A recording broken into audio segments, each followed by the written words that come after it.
Okay, so share ko sa inyo to guys, no. So ngayong araw guys, mayroon tayo ditong phone device guys, no. So itong phone device na to guys ay Realme C11 2021 guys, no. So parang Realme C11 2021 to guys kasi meron siya ditong ano guys, no.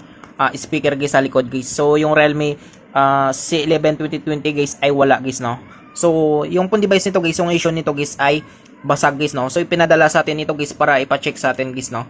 Yan. So basag guys yung LCD niya, tsaka no power siya guys, no. So subukan natin. So i-power natin.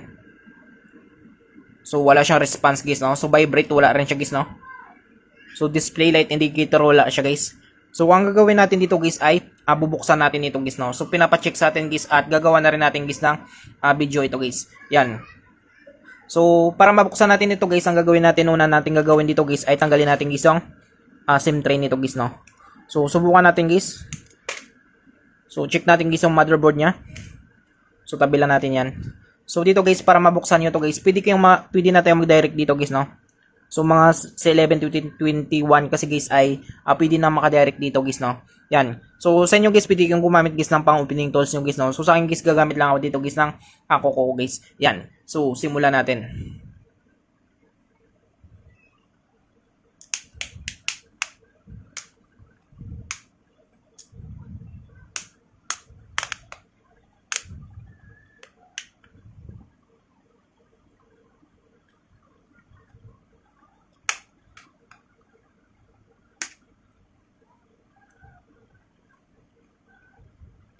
So, ayan siya guys, no. So, nabuksan na natin guys.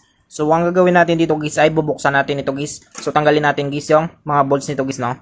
Para matanggal natin ito guys yung cover guys ng motherboard nito guys. So, dito guys ay nabuksan na rin ito guys, no. Kung makita kasi nyo guys ay butas na guys yung seal niya guys, no. Or yung selyado niya guys. Yan. So, dito butas na rin guys. So, possible guys na nabuksan na ito guys, no. So, ang problema lang dito guys ay wala siyang response guys, no. So, ang gagawin natin dito guys ay tanggalin natin guys yung ang mga bolts nito guys, no.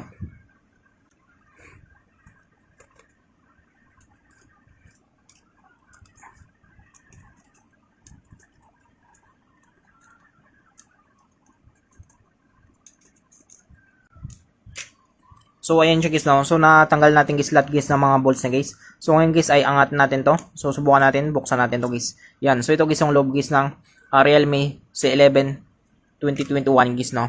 Yan. So bago pa guys yung battery niya. So matigas pa guys, no. So ang gagawin natin dito guys ay tanggalin natin guys yung FBC connector guys ng battery niya guys, no. O yung tinatawag natin guys na flexible printed circuit na ito guys. So tanggalin natin yan.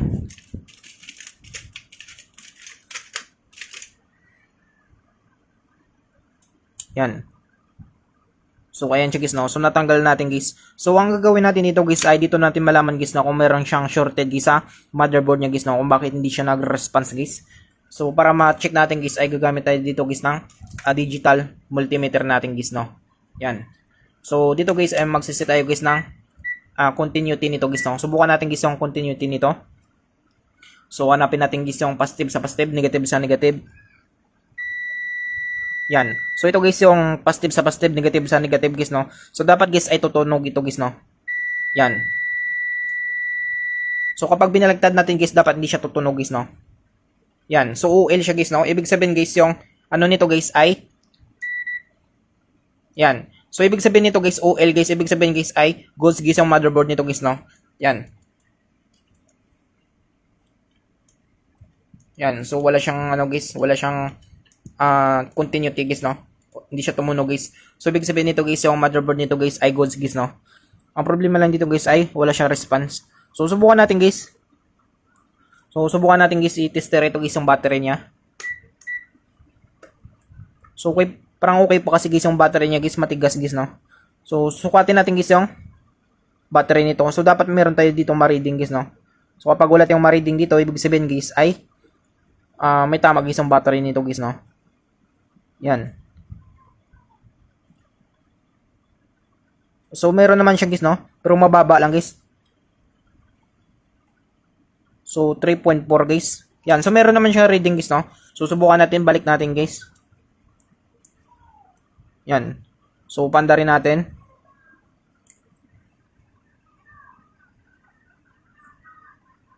So wala pa rin siyang response guys, no. Subukan natin guys i-charge guys. Yan. So, wala pa rin guys, no? Wala pa rin siyang response guys. So, wala guys, no? So, ang gagawin natin dito guys, try natin guys i-battery shock guys yung battery nito. So, tanggalin natin guys yung FBC connector guys ng battery niya. So, ang gagawin natin ay i-activate natin guys yung battery nito guys, no? So, possible guys na overdrain guys yung battery nito guys.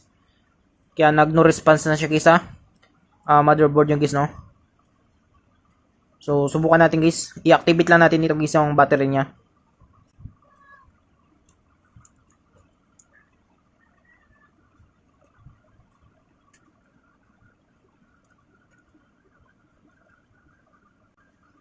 So, ayan siya guys, no?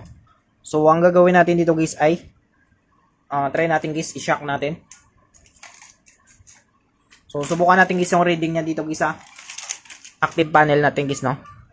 So, subukan natin guys yung light indicator niya kapag mag-charge siya dito guys. So, kapag mag-slap ito guys ng red guys, ibig sabihin guys ay goods guys, no? Yung battery niya, charging yan siya guys. Yan. So, kumislap pala siya guys ng pasol guys, no? Kulay blue pala guys, yan. So, ibig sabihin ito guys ay charging ito guys, no? So, 1.1 sign ito guys na goods guys yung battery guys ng phone device nito guys, no? So, 1.1 guys. Yan. So, shock lang natin guys, no? Mga ilang minutes lang guys. So, goods naman guys, no? Meron siya reading dito guys sa active panel natin guys. So, dito guys sa digital multimeter natin, na-check naman natin, goods naman guys yung battery niya. Yan. So, subukan natin. So, shock lang natin yun siya guys, mga ilang minutes lang.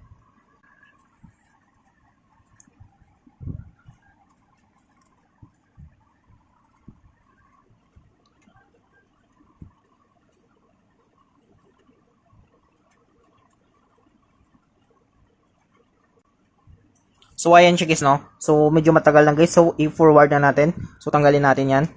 Ayan. Sunod natin guys ay subukan natin ulit guys, no? So, dapat guys mag-response na ito guys, no? Ayan. So, nano naman dito guys, no? Abot naman guys yung ground niya dito guys, ha?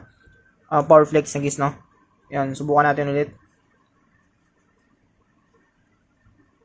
So, wala pa rin guys, no? So, nagtataka lang ako dito guys kasi wala nga siyang vibrate guys, no? So, charge natin. So, wala pa rin siyang response guys. So, wala naman siyang ano guys, no? Wala naman siyang tama guys sa motherboard niya. Wala naman siyang shorted guys. Pero hindi siya nag-ano guys, hindi siya nag-response. So, ang gagawin natin dito guys ay tanggalin natin ulit guys ang battery nito. So, subukan natin guys. Subukan natin guys tanggalin nito guys yung FBC connector guys ng LCD nito guys, no. So ang gagawin natin ay magti-testing muna tayo guys ng bagong LCD niyo guys, no. So subukan natin. So dito guys meron tayong pang reserve guys na LCD guys, no. So ito guys ay pang Realme C11 2021 guys, no. Yan. So subukan natin ito guys sa bago niya.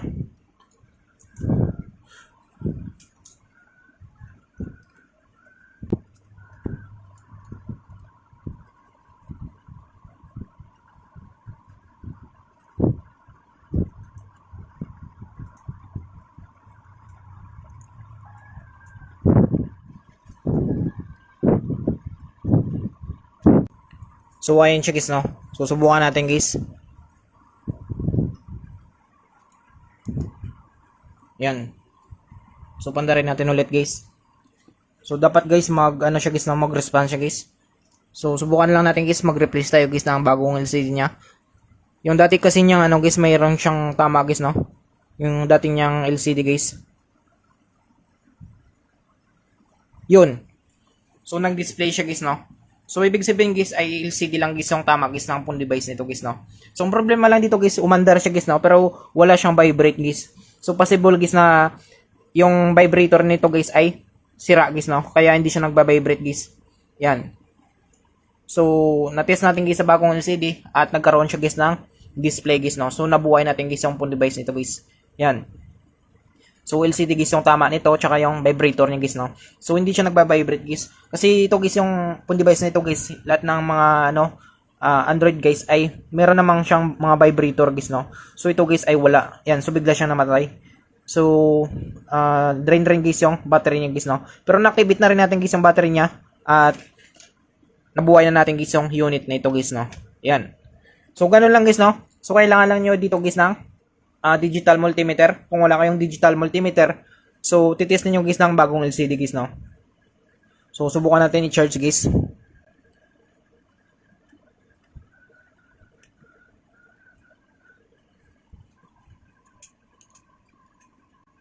So hindi pala guys nakakabit guys yung charging flex guys, no. Kaya hindi siya mag-charge guys. Yan.